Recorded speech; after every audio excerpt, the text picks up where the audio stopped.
Hello, so welcome to question number 16 of the revised GRE general test. Now for this question here, you're given a number written in fraction form. It says if this number is expressed as a terminating decimal, how many non-zero digits will the decimal have? So the very first thing I'm going to do in this video is I'm going to explain to you what exactly do they mean by expressing a number in fraction form as a terminating decimal. So let's see a couple of examples. So assuming you have 1 divided by 4. Now 1 divided by 4 is written in fraction form, but if you want to write this in a decimal form or as a terminating decimal, this is the same thing as 0.25. So if you to answer a question like how many non-zero digits will this decimal have, so the non-zero digits, they are 2 and 5. In other words, this number could be written as 25 times 10 to the power negative 2. So it has 2 non-zero digits. Another example is assuming you have 1 divided by 8. 1 divided by 8 is the same thing as 0.125. Now this number here could also be written as 125 times 10 to the power negative 3.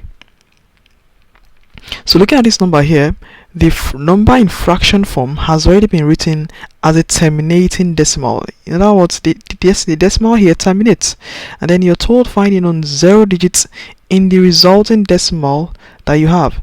So the non-zero digits we have is 1, 2, and 3.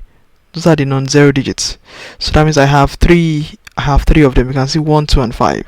So the bone of contention now is how then do I express this number here as a terminating decimal. So I'm going to take my time to show you how to do that. So what you have here is all we're given is 1 divided by 2 to the power 11 multiplied by 1 divided by 5 to the power 17. So this is exactly what we are given. Now what you want to do now is I'm going to leave this the way it is because this is 11 is smaller than 17. So what I want to do is this is 1 divided by 2 to the power 11 now multiplied by, so I want to see if I can break 17 such that it's going to have 11. So what I have is 1 divided by 5 to the power, now what I have here is 11. 17 is the same thing as 11 plus 6, so this is going to be 11 plus 6. So this is what I have. So this is going to be the same thing as 1 divided by 2 to the power 11 times 1 divided by, now you recall one of the laws of indices that says if you have x to the power a plus b, this is the same thing as x to the power a times x to the power b.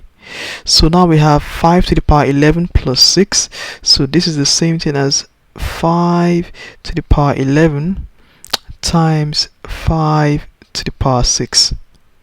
So again, this is the same thing. This is equal to, now you have 2 to the power 11, 5 to the power 11, and then you have 5 to the power 6. So let's draw this so we could use enough space.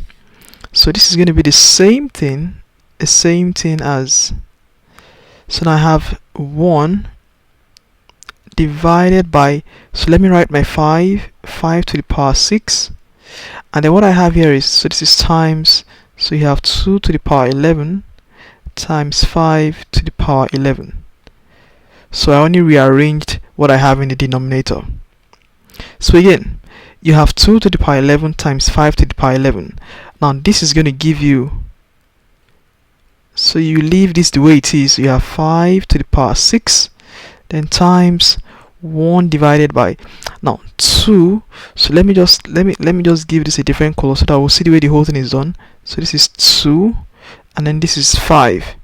So this is going to be 2 times 5, then all to the power 11. So two things multiply themselves, but whenever they have the same exponent, it's just going to be the result is going to be the product with the same exponent.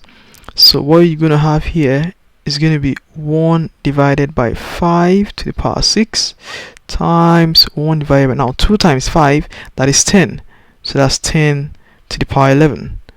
So I could rewrite this as, this is 1 divided by 5 to the power 6 times, now 1 divided by 10 to the power 11. If I want to bring 10, if I want to bring it up, so it becomes 10 to the power negative 11. And then this is also the same thing as, so this is the same thing as 1 all over 5 all to the power 6. So I've not done anything. Then times 10 to the power negative 11. So I've not done anything. I'm just trying to factorize what we have here. So 1 divided by 5 is the same thing as 0.2. That is 0.2. So you can see I'm beginning to do the same thing I did here. So I saw I obtained a fraction form that I could easily find its other form, in terminating form. So 1 over 5, I can easily find its decimal representation, which is 0.2. Then this all raised to the power 6. Now times 10 to the power negative 11. Now 0.2 is the same thing as 2 to the power, or 2 times 10 to the power negative 1. Then all to the power 6. Now times 10 to the power negative 11. So again, this is going to be the same thing as 2 to the power 6, then times, then you have 10 to the power negative 1 times 6, which is going to give us negative 6, then times, so I think I'm beginning to use different signs here, but this times and this times here, it means the same thing. So this is 10 to the power negative 11. So again, so this is going to give us 2 to the power 6 times, let me just be consistent, times 10 to the power, so this is negative 6, then negative 6, this is times, this is the product sign here, so negative 6 plus negative 11, so it's going to be negative 11. So what we would have here is going to be 2 to the power 6, so this is going to be 2 to the power 6 times 10 to the power negative 6, negative 11 is going to give us negative 17.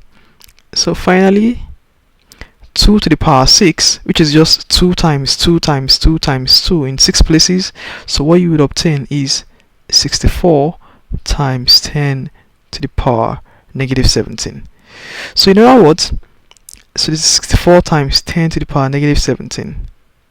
So in other words, the number we have here, that is 1 divided by 2 to the power 11